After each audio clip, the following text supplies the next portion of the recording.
The armies are ready, and we are hopping into the very first attack. Dark Tangent will get the first strike here to start off this brother versus brother war. A sibling rivalry that will go down in the tomes of history throughout all of Clashdom. The first time an Indian squad is going to make it to the finals will be off the backs of a shutout in the semis. Indeed it will, Woody, and we have Master Atif coming in with the Dragons. He did get a 3-star with this attack strategy in day 1 with their loss to Existence. But let's see if he can get the 3 stars now when it is elimination. If they lose, they will be going out of the competition. We have a nice funnel set up for the Dragons already. They charge on through to the Town Hall, which will be that first star going down already, Woody.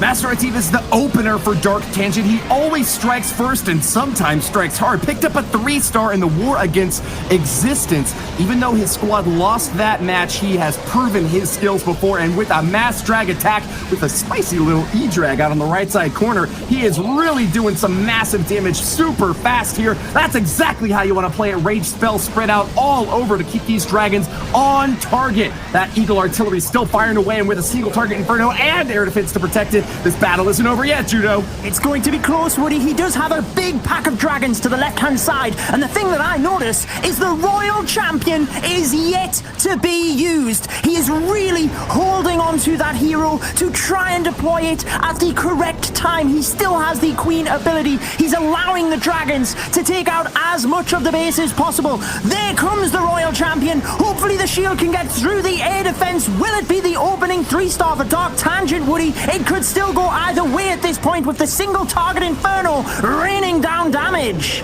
There she goes! There she goes again! Racing through my brain, and I just can't contain this feeling that remains. Such a close hit for Master Atif, but the Royal Champion, not enough this time to pull it off. A 2-star, 92%. Very solid start here, but not able to put the nail in the coffin for an Indian Clasher's base that couldn't quit.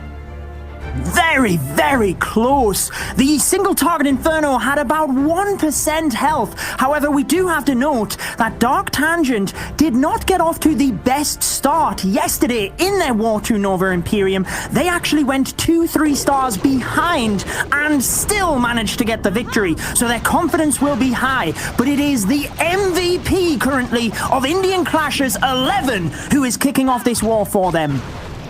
Super strong hitter, a 2-star, 97% in his first war, backed it up with a 3-star right after that against Tribe Gaming. 11 is one of the strongest hitters, and as you said, the MVP, undeniable for the Indian Clasher squad. If we're looking for a strong start from both teams, we couldn't have asked for a better lineup. This Archer Queen taking a lot of punishment in her initial charge here, but the healers are down, and they're going to start their work. Expect to see some rage spells. There they come, topping her back off and keeping her healthy for that charge into the CC. Gets the pull in with a super wall breaker. Will be able to crack into that compartment as well. She ought to be able to go for that Town Hall and maybe even grab a 2 more defenses on the way there.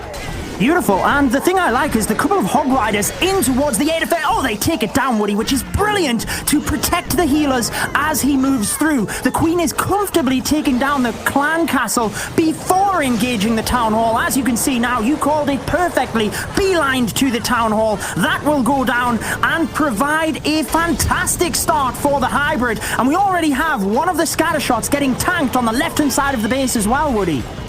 Sneaky entry, just barely dodging each of the main defensive structures as she makes her way to the bottom compartment, wrapping it up all around it. Here come the Hog Riders. Healers started to take a lot of fire from that air defense, and that is what forced 11 to drop the main force here. He's only got a minute and a half left, though, as he's already halfway through this raid and is just getting his main force down. Multi-target Infernos all around this base are big trouble for Hog Rider armies. He's got to get those heal spells on perfectly to keep them topped up and healthy for a big slog through this huge base. He sure does. Now, the Grand Warden's ability was perfectly timed over a giant bomb and the Eagle artillery fire, but the difficulty here for 11 is that central compartment with the multi-target Inferno. He just can't get his miners and hogs into it, and it continues to rain damage. Now that the miners and hogs move in, he's actually split the troops. So notice how many of the hogs move up to the top. They are vulnerable, and the Royal Champion has to do her best in order to try and help out. As the miners and hogs move through, they are just losing power towards the back end of the base, and with a multi-target Inferno and a scatter shot, you can't help but think that it might just be too much for the Indian Clashers. A citadel of supremacy built up by Subhagia will not be knocked down today. 11 from the Indian Clashers will fall short in the war against Dark Tangent. A 2-star in the middling 70% might pick up a few more buildings along the outer edge to clean up for that percentage race. Remember, fans of Clash of Clans, you all know it. It all comes down to the stars at the end of the day. But if they are tied even up, it's about that percentage destruction to figure out which team will advance to the playoffs. Indeed, a 79% 2-star brought in by 11 of Indian Clashers. The stars remain exactly the same, however that percentage difference is quite significant, but we are only in the opening attacks of this war. Still got 4 more on either side, and Master Atif's Royal Champion just wasn't able to get the value that he wanted at the back end of that attack for Dark Tangent Judo.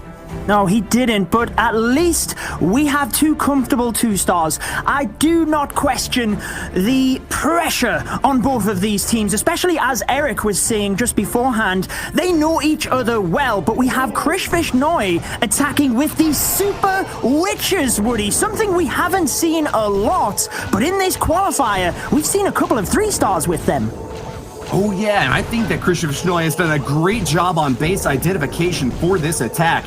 There are a lot of openings in the outer layers of the walls. That's done by Death to try to funnel enemy troops into specific compartments, setting off traps and triggering a destructive wave of shots from all the turrets onto those key choke points. Instead, though, Christian Vishnoy is going to be using the Super Witches to summon big boys throughout the entire raid. Those massive skeleton attackers are going to provide some cushioning for the Super Witches behind them. Really beefy troops in their own right and can dish out a ton of damage as well. This is going to be a slow start for him, though. This right side corner taking a long time to go down with the Warden Walk. Already a minute in, and we're still waiting to see where the main force of this army is getting deployed. Yes, it is a slow start, Woody, especially with the Super Witches. They are known to be a slow troop because there's not a lot of them. There is the one Super Witch, which is 30 housing space, and the big boy, which means they are not going to have masses across the attack. Apologies, I think it's 40 housing space, in fact, so you can see how there is not many of them on the board, which means time is ticking, and this one will be a close one right down to the wire. He's brought 2 jump spells, so he might be able to negate those walls on defense, but this is a really spread out base far and wide across the entirety of this map. It's going to be a tough call for Krish Vishnoy to be able to pull off a win here without getting a time fail. These Super Witches almost always encounter a time fail rather than having difficulty actually tearing down the buildings all across the map. So keep pace here with as many spells as you can to keep them on target, raging up the center bulk of these troops, but really struggling to make it past this first wave. He finally gets a 2nd star, but less than a minute for cleanup. The Royal Champion towards the right-hand side of the base could be his only lifeline. He has to hope that the Royal Champion can move through the defenses quickly and the ability goes off. This can ping through a lot of defenses and taking them down. And you can see how close it is, Woody. 40 seconds with only 30% of the base. I think he could still get this one, but with the Tesla farm over to 9 o'clock, it could be difficult. Now there is the Royal Champion continuing to move through the base. The big boys are tanking for her to take down the defenses. 20 seconds. He could be in with a shot here, Woody. Do not write this attack off yet. Here they go for the final showdown against the Tesla farm, holding on for dear life. The electricity zapping down balloons left and right, but stuck on the walls. The big boy and Archer Queen cannot join the fray. This is going to be a defensive win for Death of the Indian Clashers. His last line of defense barely holding on against a Super Witch squad that seemed primed for destruction. You were absolutely right. More often than not, it is a time fail with the Super Witches. Notice how many troops were left at the end of the attack. Probably 5 or 10 seconds extra, and the 3 stars would have came in, which means the Grand Warden walk at the start of the attack, if that could have been spiced up and made a little bit more efficient, we could have been looking at a 3-star for Dark Tangent, but it was the 2, and it's now Indian Clashes that could take the advantage. It's beautiful to watch those long haul walks early in the raid. You gotta appreciate the artistry of the multi-stage hits that these top-level players are pulling off. But it's all about the efficiency of each attack. How much do you get from each resource invested? In this case, we've got a very atypical choice here from Death, running a golem in this army camp instead of picking up the healers to try to keep his heroes alive and well through this raid into the left side corner. Stage 1 is going to see a big tank out in front, soaking blows for this triple hero squad, trying to rip into the left corner and grab maybe an Eagle Artillery and try to take out a air sweeper as well. Those can both cause a lot of trouble for Lavaloon raids. We've got 2 Lava Hounds backing up almost a couple dozen rather balloons for this one, Judo. Indeed, and the thing I like here, Woody, is the entirety of the left-hand side of the base is down, which means the Lavaloon can easily track through the base. Now, you might have noticed there was a couple of balloons coming in to the short-range archer tower. That is to try and help with pathing, but he is struggling with the troops. Oh, the queen goes down. Can he get the rest of the troops with the poison? And it looks like the Inferno Dragon survives, Woody.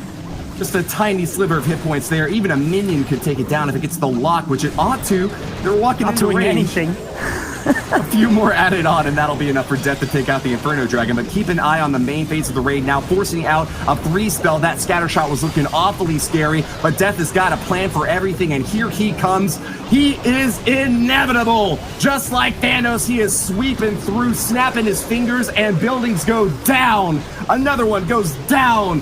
Town Hall in sight, and with an additional 3-spell to lock down that Giga Inferno, he's going to add on the Eternal Tome far and away. A bit early for my taste, Judo. Warden's ability, Woody, has been set off because he took a lot of damage. Avert your eyes! The balloons! Pop! Oh, they get through just, but it's not going to be enough to finish off the base because of the ability. That is why you need the ability over the Town Hall with a Lavaloon attack, Woody.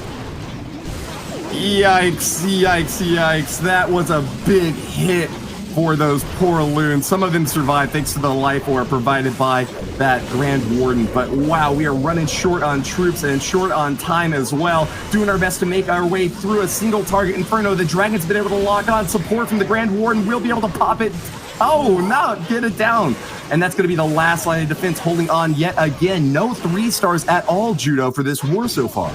Yeah, a shaky start by both of the teams. As Eric predicted, a low-scoring war so far. Maybe they do just know each other incredibly well, Banks. Yes, indeed. A 92% 2-star, though. Do not write that off. These are still very high percentage 2-stars. Unfortunately, the initial attack from Indian Clashes is bringing down that average percentage. But one of the most important elements at this level of Clash of Clans is time management. If you're going to use those slower, more tanking troops, for the initial portion of the attack just needs to be quickly established to allow for enough time, Woody.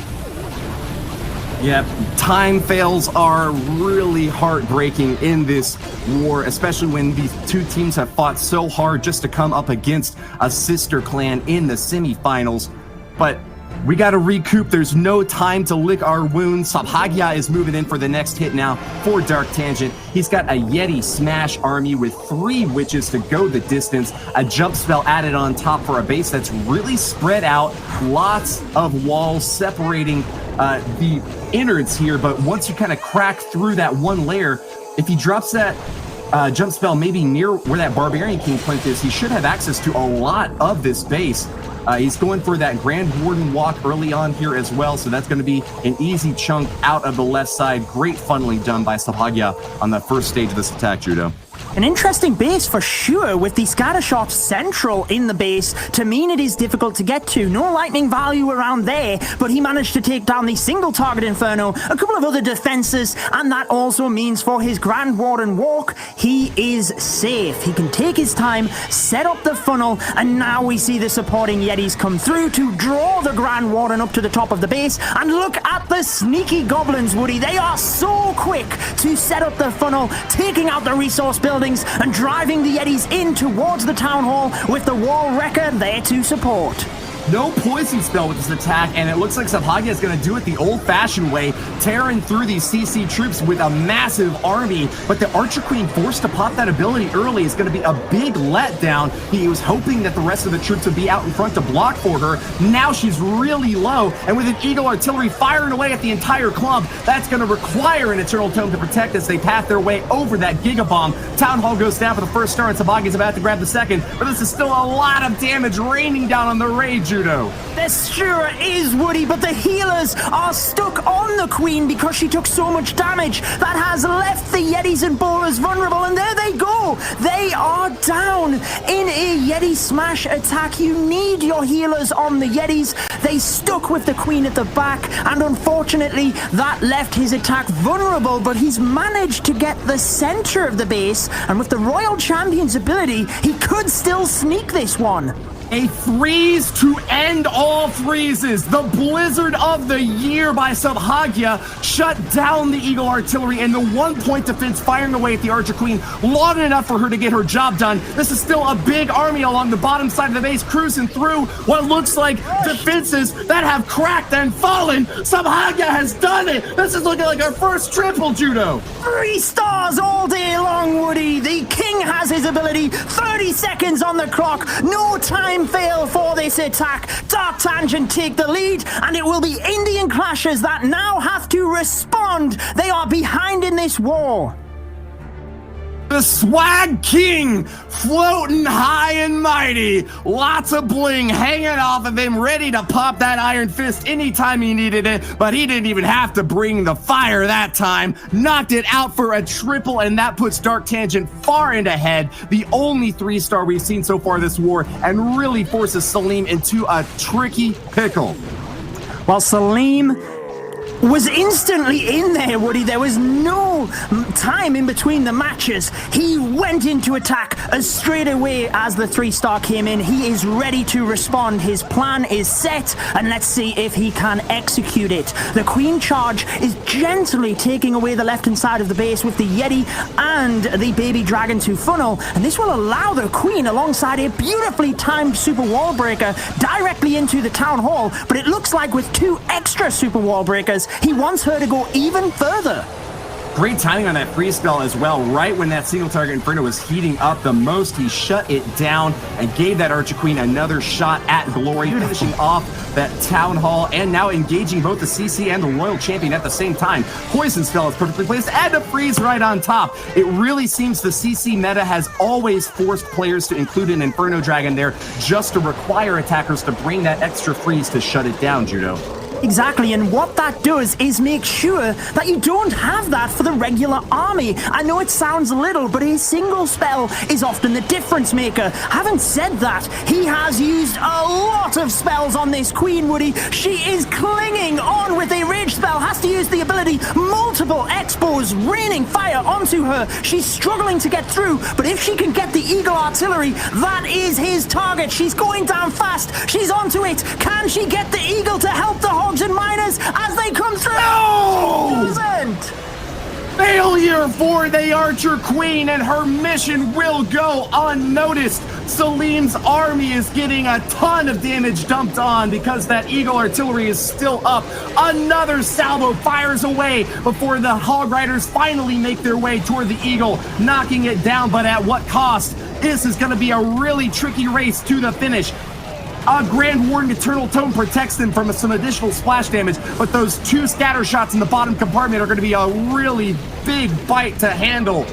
Indeed they are, Woody. He does have a couple of miners onto the remaining scatter shot, but what I believe is he must have came in towards the single target Infernos to try and protect the Royal Champion to the end. Normally you would take out the major defenses first, being the scatter shots, so I am surprised that he didn't draw the Hogs and Miners in direct to the 6 o'clock area where the scatter shots were. I was focused on the Queen, didn't quite see what was up to the top of the base, but either way, it's a great percentage, but it's just not going to be enough for the Indian Clashers to respond. Another heartbreaking time fail for Salim this time around. It looks like the King and Grand Warden might have even had enough oomph to deal the damage to this base, but running out of time, it's gonna tick away at a 2-star, 92% once again.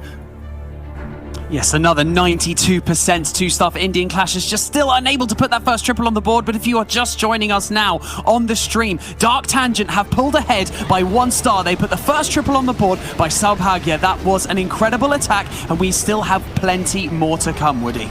I got the replay where we saw that Archer Queen charge in valiantly against the enemy Eagle Artillery, firing away with all her might, but missed by just 1 shot. The ability to take that down, that additional splash damage firing twice against the main pack of Hog Riders was probably what shut down his hopes of a triple there.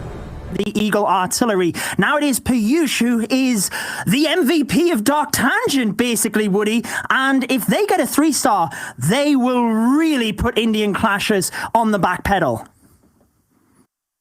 Low and steady start for Piyush, one of the greatest attackers for Dark Tangent. He's picked up triples time and again. I thought he was a perfect hitter, actually, but I made a little mistake yesterday when we were casting Judo. He actually got a 2-star, 99%. But Piyush from Dark Tangent is going to be looking for another one here and now, going to shut out the Indian Clashers if they get a final triple on the board. They're so far ahead in percentage right now that it's just a race for stars. And with Indian Clashers behind by 1 of them, it looks like Piyush could have the last say here in this war, still with 2 attacks remaining from their opponents. Indeed he could, and let's be honest, 2 3-stars and a 99%. That is a pretty good record. Let's see if he can continue that. He's coming in with his Dragoon attack strategy, almost the signature move of Dark Tangent. We've seen it multiple times. You can notice the 1 dragon across to the right-hand side of the base. Often we do see them use an Electro Dragon to try and thin out that area, but now we see the traditional dragons flying direct into the town hall. If you can take that down early on, you don't have to worry about it doing massive damage onto your dragons if it is activated later on in the raid.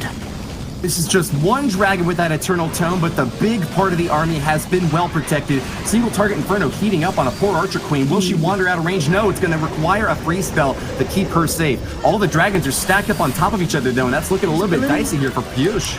Oh, I'm so surprised he didn't press the King's ability to try and draw the Queen in towards the single. He gets fortunate with a couple of the dragons moving across and taking it down, but with an Ice Golem looming, is this going to be danger for Dark Tangent? When the Ice Golem is popped on defense, it will freeze his troops. Fortunately, the Royal Champion is out of range and might be able to reach the back end air defense, Woody. That is a super unfortunate CC for Piyush to run up against now. Freezing a pack of dragons that are already pretty slow are not what you want to see at all. We've seen the Royal Champion ability already used here, and with no healers to boost up these heroes, this is as much as they're going to get. That Eagle Artillery firing away throughout the entirety of the raid and finally going down, but at what cost? Piyush has made it to the backside of the base, but there's still too many defensive structures up. This Grand Warden doing his best to boost the remaining troops, but they are all down now, and it's a solo mission for him, racking up as much percentage destruction as he can, Judo. That's all he can do at this point. Drive up the percentage. Dark Tangent are already significantly ahead of Indian Clashers. So even if Indian Clashers were to get the 3-star and level it up on stars, they also need to catch the percentage. So as long as Dark Tangent keep the percentage high, it means they are pushing Indian Clashers to need 2 3-stars from their remaining 2 attacks in order to win this war. We know they have the caliber of multiple 3-stars. They beat Tribe Gaming yesterday 12 to 12 stars, so we will have to see whether they can respond. 3% destruction. So that leaves Dark Tangent still high and mighty above on that race. They really have got to hope that Dark Tangent fails their next attack and they get 2 triples. They've got to start here and now. There's no time to waste. Drag will be the next hitter for the Indian Clashers, and true to his name, he's brought 8 dragons and an Electro Dragon to back it up. A little baby waiting in tow as well, but let's see how he starts things off, expecting maybe some Sui heroes on the bottom to try to grab an air defense and maybe even go for that enemy Royal Champion. Looks like he's going to be starting off with a Barbarian King and an Ice Golem to block for this Queen as well. Yeah, set the funnel for the Queen to come directly into that base. A beautiful move. And Drag was actually one of the players that did get a 3-star yesterday against Tribe Gaming. So he's obviously hunting for the same. But it's really interesting that you mentioned, Woody, they will be relying on the defense from Dark Tangent. So this one really does come down to the final attacks. But let's see whether Drag can get the 3-star on this one first. The Queen's ability pops rather early, Woody. I think he wants the multi-target Inferno here, but she's walked around, and I'm not sure she's going to get it. She doesn't. What does he do to take down that multi-target Inferno tower? That Queen just took so much damage. The King wandering out of range, not protecting her from that Royal Champion. Bad news for Drag, but he might still be able to recover this here, salvaging that operation in the bottom corner with an Electro Dragon. But the CC troops are coming out, and that is not what an Electro Dragon wants to deal with. It does not have splash damage. Instead, it chains damage onto enemy targets. But while that's happening, it's going to be heated up by that multi-target Inferno. Oh no, a missed rage spell is going to deny it access to that bottom compartment, and it's going to die to just pitiful little archers. Oh, you can see the shadow underneath the Electro Dragon. That is where you need to drop the rage. Such a critical mistake here. Will it be costly? Because he needs rage spells for the dragons. They move through the base. They do get the town hall with the sneaky goblins inside the battle blimp. Here come the bats. They have to get through this base, but a multi-target Inferno on the back could be the difference maker. They are charging on forward ahead of the dragons, and he only has 1 free spell left with multiple splash damages, Woody. I can't imagine Drag spending so much to try to deal with that multi-target Inferno and still coming up short. Another dragon burnt apart by that massive defensive structure. Great job to Professor baiting out that big investment by Drag on the bottom side here. Dark Tangent's defenses hold on, and that's really going to put a damper on their enemies parade here. Indian Clashers charging through, but unable to make it happen, coming up short again and again with yet another 2-star, finding that 3 just out of reach. Indeed, and let's remember, Championship Sunday means if you lose, you go home. So Indian Clashers really on the back pedal. They are counting on Dark Tangent making a mistake now, Banks. Right, you are there, Judo. It is only elimination matches going to be happening today. It is the playoffs, so that's a really unfortunate turn of events there for Indian Clashers, unable to secure that triple. That's what they really needed to apply even a little bit of pressure on Dark Tangent. So going into the final 2 attacks, we're really going to need to see something special for it to turn around for them, Woody. Yeah, the only hope for Indian Clashers right now is that Dark Tangent gets a horrible miss of a 2-star or even a 1-star. Rare to see that happen. I think we've only had 1 1-star so far this month, and to see a second would be a big upset from a team that's made it this far. Professor from Dark Tangent is not one to disappoint. He came in hot yesterday, grabbing a 2-star, 70% against Existence, but then backing it up with a triple right afterwards against Nova Imperium, advancing his team on. He was perhaps the clutch hitter for this squad, and we don't expect to see him. We don't expect him to let us down again. No, we do not. He was the attacker that had everything on him. He gave Dark Tangent the opportunity to battle again today, getting the 3-star against Nova Imperium, as you mentioned, and the Super Witches we seen earlier on in this war. And if he were to get a similar attack, which is a high percentage 2-star, even if it was a time fail, with that high of a percentage, it would put the war out of reach for Indian Clashers. He does have a quite lengthy Grand Warden walk, again, Woody, as we've seen with the other attack, but he's just making sure 100% that the Super Witches go to that town hall and he doesn't miss the 2 stars. This requires a huge amount of concentration to pull off effectively, attacking from multiple angles with a Warden walk, the Siege Barracks down, a Barbarian King out in front of these other heroes and the Super Witches. The healers have now swapped over onto the Super Witches exactly as Professor would hope to keep them topped off and healthy with so much splash damage raining down on them. This is a perfect entry for the attack and a great opportunity to finish it out right here. If Dark Tangent get the triple, they are going to the Grand Finals, Judo. They sure are, but there's not a lot of troops on the Town Hall, Woody. He uses the rage onto just a couple of Yetis to make sure it goes down. There is the first star. The Super Witches move on to the center of the base, and with only splash damage, no single target infernos, it means the big boys are well protected, and he waits patiently on the Royal Champion to make sure he can deploy it from the correct area of the base. Here she comes from the right-hand side. No single target infernos to take her down either, so he's onto a good attack here. He's 1% away from the 50%, which is the second star. And we can presume if the attack were to continue, he will indeed get it. The attack will continue. He's already deployed his troops, even if, unfortunately, he's lost connection towards the end of the attack. This one would play out and hopefully give Dark Tangent the win.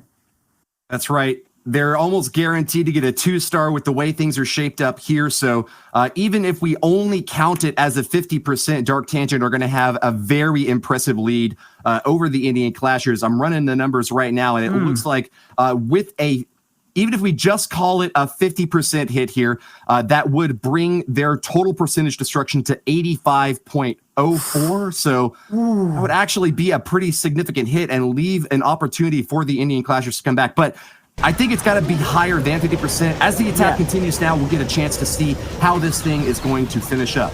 Yeah, exactly. Even if he can't use the abilities or deploy any more troops, he does have a healer onto the big boys. So let's see how the attack plays out.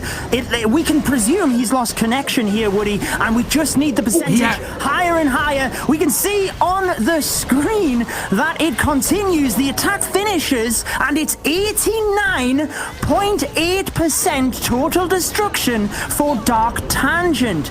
Now, with the mathematics, I'm not too sure, Woody. Would Indian Clashers be able to catch up here? I guess we'll have to find out. No, they cannot. Even with a triple, that would only put them up to 87.36%. So it seems like Dark Tangent have done enough to shut them out. It looks like they'll be going to the Grand Finals. They sure will be. They can celebrate. They do not have to worry at this point. They need to fix things before the Grand Finals. We will find out who they are going up against. It is going to be either Existence or Tribe Gaming, but Indian Clashers will want to give themselves a 3-star here. Like you said, Woody, brother versus brother, they will want to showcase to Dark Tangent that they can put up a 3-star on the scoreboard as well. Yes, indeed. And it's just going to be a few more minutes to wait until we get to announce the final scoreline here. Dark Tangent already breathing a sigh of relief. Their work has been done, and it has met the standard. Even with a slip up there in the last hit, they got to check their internet connections, but I think that they're going to have enough after all. Serial Killer will be the final attacker here for the Indian Clashers to put an exclamation point on a fantastic semifinal match. This brother versus brother showdown is finishing off finally with the Dark Tangent squad moving on. Well, I was able, Woody, to interview both of these teams on the COC Esports Twitter page, and they were asked what would happen if you faced each other, and they all said it would be a fun match. And let's remember, Clash of Clans is there to be enjoyed as well, so I really hope that both teams have had a fantastic day. Now, unfortunately, confirmation is in. Indian Clashers, as you mentioned, cannot catch up. It will be Dark Tangent moving forward, but let's see if Serial Killer can indeed get that 3-star. It's all about bragging rights right now, swagging through on a base that has got no hopes for advancement. Serial Killer will still move in with precision to try to execute the plan that he had laid out in case this would have been the clutch moment to get through. He's cracking through multiple compartments with those super wall breakers and showing us a masterclass in Archer Queen charges. She ought to be able to even make it onto that enemy Royal Champion and possibly the scatter shot as well. A balloon right on top is actually taking no fire at all, tearing it down and giving Serial Killer a beautiful entry into this really spread out base.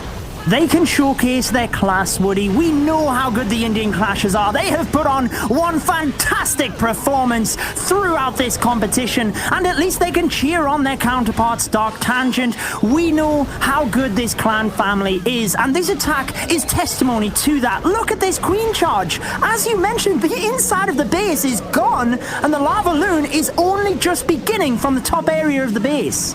Imagine putting your Eagle artillery in the very center of the base, protecting it with 3 layers of walls, and then still seeing it torn apart by just a queen charge. She knocked out that bottom corner, and with just a little bit more help from the Royal Champion, finished off the right side to give Serial Killer an easy entry to that last line of defense here. A multi-target Inferno will start to burn up these balloons, but with the Eternal Tome, Serial Killer has done it. This looks far and away a 3-star opportunity for the Indian Clashers. What a showing from the subcontinent in this September qualifier. They have really come over the top and impressed a lot of new fans out there, knocking apart Nova Imperium and Tribe Gaming on their way to that grand finals position. They've got as good a chance as anyone to grab the golden ticket this month.